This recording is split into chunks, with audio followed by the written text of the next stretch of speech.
पैशाच्या जोरावर मनुष्याला न्याय मिळणार नाही. खऱ्याचे खोटे, खोट्याचे खरे करतील. महागाईचा भस्मासूर वाढेल. गोरगरीब माणसाचे जगणे मुश्किल होईल. चीन राष्ट्र भारताच्या हद्दीत बंडखोर करेल. नेपाळ हद्दीत हल्ला करेल. गुंडांचं राज्य चालेल. अतिरेकी लोक येतील. मोठा घोटाळा करून जातील. बॉम्बस्फोट होतील. दिल्लीच्या गादीला धक्का बसल. भारत पाक सीमेवर रण धुमेल. आंतरराष्ट्रीय जगाची बाजारपेठ बंद पडेल. मुस्लिम राष्ट्र जगातून उद्ध्वस्त होईल. जगाच्या नकाशातून पुसून जाईल. 10 सेंटीमीटर कपडे घालणारा मनुष्य जन्माला येईल. सुनामी होईल. वादळ, भूकंप याने मनुष्याची उलतापालत होईल. कृष्णेच्या काठी 9,00,000 बांगड्या फुटतील. रक्ताचे पाट वाहतील.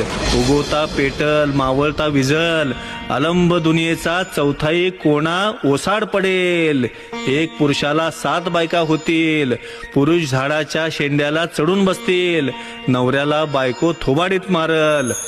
नदीचा माळ माळाची नदी होईल. नदीला कुलूप पडतील. नाव बाईला सत्पन आहे. जगात मोठं एक नवल होईल. भाऊ बहिणीत प्रेम प्रकरण चालल.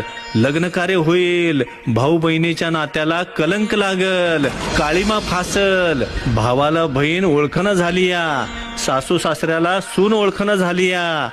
जगात धर्म बुडून गेलाय. सत्य फासावर गेलंय. पापाचा घडा भरत आलाय. जगात डोंगरा एवढं पाप, दोऱ्या एवढं पुण्य शिल्लक राहिलंय. दोऱ्याच्या आधारावर डोंगर तरलाय. शेषाच्या फडीवर धरती माता तरलीया. दिवसाआड दिवस पाप वाढत राहील. ऋषी मुनींना संकट पडलं हाय. इंद्रसभेच्या देवाचा धावा करशिला. सूर्य चंद्र काही वर्षांनी एकत्र येतील. दोघांची टक्कर लागल. पृथ्वी गडप होईल. सांभाळून राहा. पृथ्वीचा करार संपत आलेला हाय. एक तारणार, कळप मारणार. कळप तारणार, कळपातला एक हुडकून मारणार. ज्याच्या अंगी भक्ती